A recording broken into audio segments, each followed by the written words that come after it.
Happy day. Do you want to be a part of Dua Lipa's Service95 book club, but are you too slow at reading? Do you wish someone would give you the talking points of this month's read? Look, I get it. All of the hot people are well read, and you want to be one of them. Look at this. Or this. Dua Lipa's monthly read for October is Flesh by David Szalay. Flesh follows Istvan from his teenage years living in an underwhelming Hungarian apartment complex to his sort of rise to living the life of the ultra-wealthy in England. He's making money left and right. It's a rags to riches story. We follow Istvan through many decades of his life. I say sort of because Istvan, I think, only speaks about 100 unique words in this novel, and about 10 of them are variations of okay. Istvan is the most passive protagonist that you'll ever read, definitely the most I've ever read. And from the very first pages, as we are introduced to Istvan as a teenager, it feels like we never left Istvan's teenage years, even as we follow him as a much older man. But this is the sort of genius that Flesh is. Istvan tells us so little, yet by the end of the book, the reader is left knowing him so intimately. Flesh explores themes of trauma, masculinity, and emotional detachment through Istvan's silent existence. Salay's prose is sparse and cold, reading very matter-of-factly. From the first page, I likened his prose to Soviet-era brutalist architecture. Something like this. Does this look familiar? And I think it very aptly fits Istvan as a character and the theme of this story. And for that very reason, it may be difficult for some to read. There are no flourishes in the reading, but that's what Flesh sets out to do. That's what its appeal is. Now this part we're going to get into more spoiler parts of the story, so if you don't want, you can skip ahead to this time, maybe this time, whatever.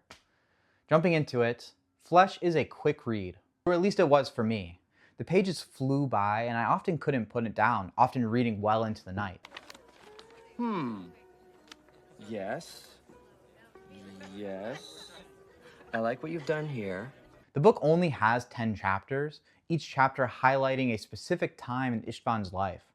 Often, many years pass between the end of the last chapter and the beginning of the next. And for the first few pages of each new section or chapter, the reader is simply placed in this point in time. The only backstory we have is the previous chapter. And we are often left a little confused, it's often vague for a while. Even in chapter 1, you're simply dropped into Istvan's life. But you can understand him. He's a 15-year-old boy who's obsessed with the idea of sex. That's all he and his solitary friend talk about. It feels relatable in a way that's uncomfortable to think about. And that's reoccurring throughout Flesh. The title of this novel is totally spot on. It puts the reader at a bit of unease, and Istvan's life is very raw, extremely human, and there's a certain physicality to Flesh that's just visceral. And Istvan's obsession with sex doesn't end after his teenage years. It defines his entire existence. From the very first chapter, Istvan is coerced into having sex with his much older, married neighbor. He views sex as a purely physical thing. Eventually, he tries to combine the idea of love and sex together, but the neighbor explicitly tells him he can't love her. It's not allowed. He learns to equate love with sex, pain with desire, and from then on, every single relationship he has is another version of this one experience. He often doesn't realize the damage his past is doing to his present or his future because things in general do kind of work out for Istvan. Istvan is a passive protagonist. Any opportunity that comes up, he shrugs and simply says, okay. And this works for him.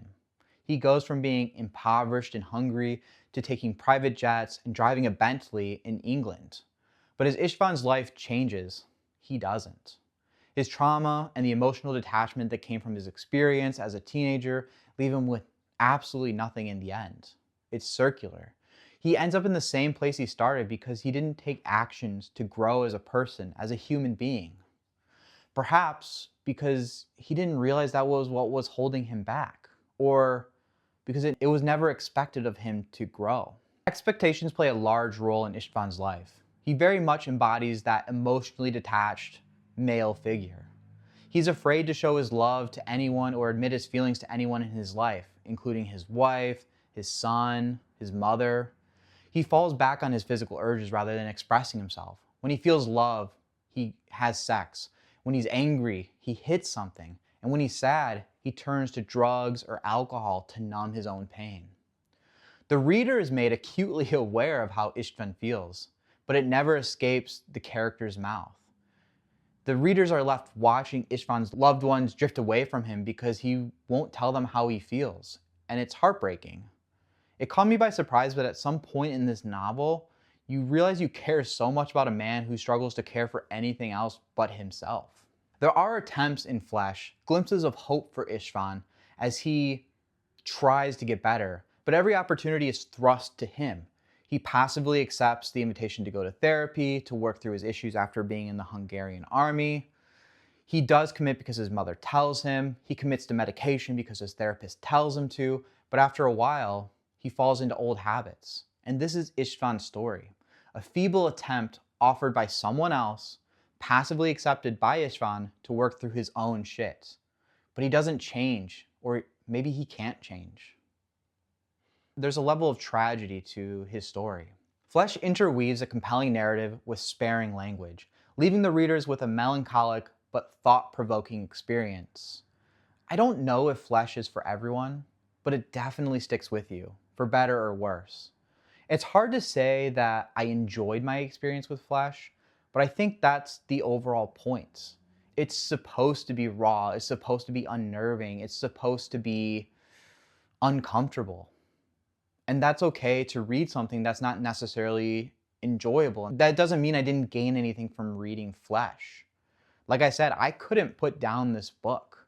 It's not an easy read, but it's easy to read, I guess, if that makes sense. I couldn't help but want to read. I couldn't help but want to see what happens next. Flesh is a compelling read, and I think it's something people should pay attention to. It's a good novel that's come out in 2025. I think you should read it. All right, did you read Flesh? What were your thoughts? Let me know if you used any of my talking points here today in your friendly Service95 book club discussions. Let's all be hot, well-read people together. All right? See you in the next one. Take care.